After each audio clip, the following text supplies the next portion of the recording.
Welcome to this explainer.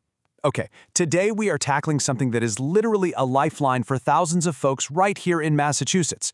Having a valid disabled parking placard is absolutely crucial for maintaining your independence and easily accessing your community. But what happens when it's about to expire? Are you completely prepared for the renewal process? Because let me tell you, if you get the timing wrong on this, the consequences can be incredibly frustrating. So let's dive right in and make sure you have all the facts. So first things first. Is your disabled parking placard about to expire? It's a question you really need to ask yourself right now. Letting a placard lapse isn't just some minor paperwork hiccup, it's a direct threat to your daily independence. It literally means suddenly losing access to the very accommodations designed to make the world navigable for you.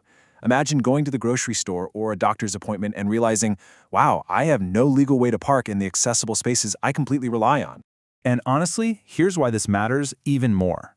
$500. Yeah, you heard that right. The state of Massachusetts takes disability parking laws incredibly seriously. Using an expired placard, a canceled one, or, worst of all, one belonging to a deceased person carries a massive $500 fine.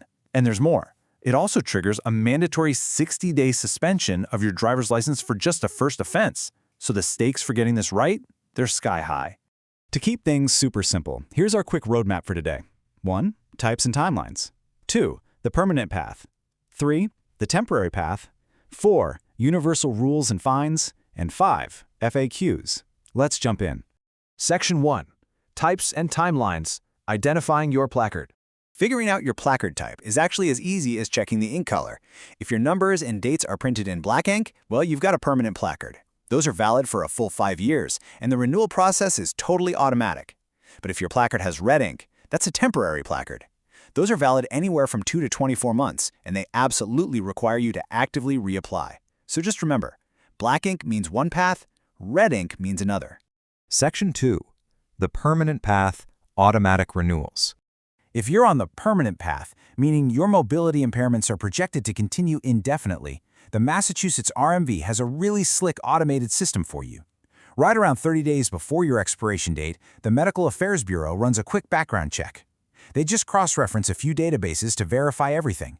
Once you're cleared, a brand new placard is printed and mailed straight to your house, usually showing up about 2 weeks before the old one expires. But hey, listen to this part. It is absolutely vital.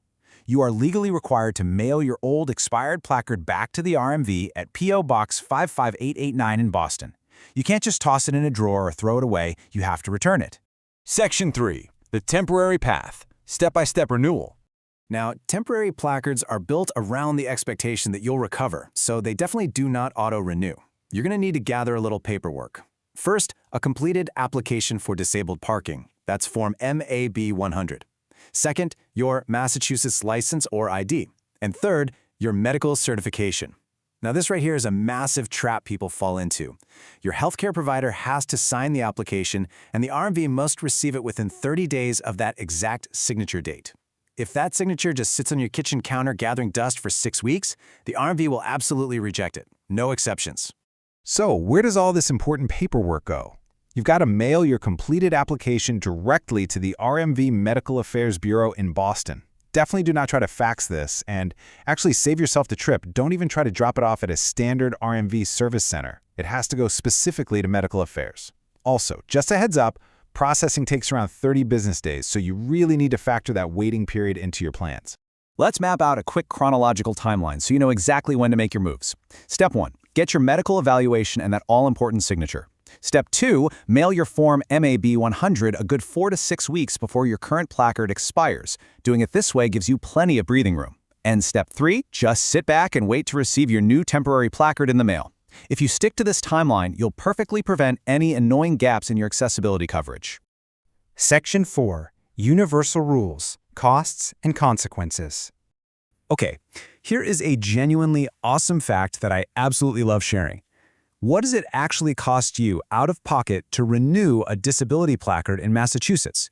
$0. That's right. Unlike standard vehicle registrations or renewing your driver's license, the placard itself is completely 100% free. The state does not charge a single dime for the placard or the renewal process. But while the placard is free, the state demands incredibly strict adherence to their usage rules. A really common mistake? Leaving the placard up while you're driving. Hanging it from your rearview mirror while the car is actually in motion is legally considered an obstruction of view. And you will get hit with a $50 fine. Just take it down when you drive, it's that easy. On the flip side, when you use it properly while parked, your placard legally exempts you from paying parking meter fees anywhere in Massachusetts, which is just a fantastic practical benefit. Now let's take a look at the penalty structure for abusing these rules because, wow, enforcement is intense. Misusing a placard, which completely includes using an expired one, lands you a $500 fine and a 60-day license suspension right out of the gate. Falsifying any of those medical documents, that's also a $500 fine. Even something as simple as failing to return a canceled or expired placard will cost you $100. And here's the kicker.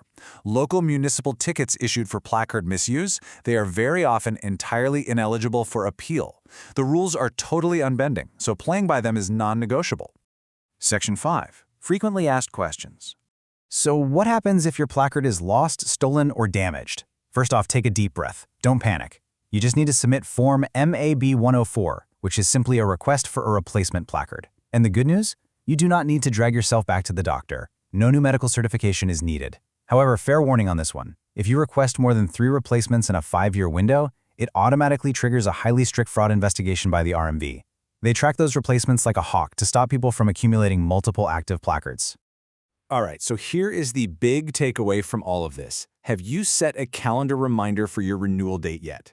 Seriously, take out your smartphone right now.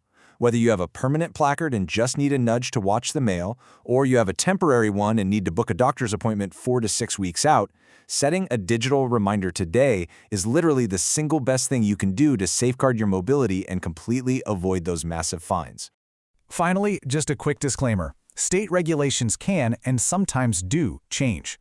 So it's always smart to verify current details directly with the Massachusetts RMV by checking out mass.gov/RMV. Thank you so much for joining me for this explainer today. If you found this helpful, don't forget to subscribe for more highly focused, practical guides just like this one. I'll leave you with this final thought. True independence isn't just about where you can go. It's about making sure you always have the tools to get there legally and safely. So what proactive step are you going to take today to ensure your mobility remains completely uninterrupted?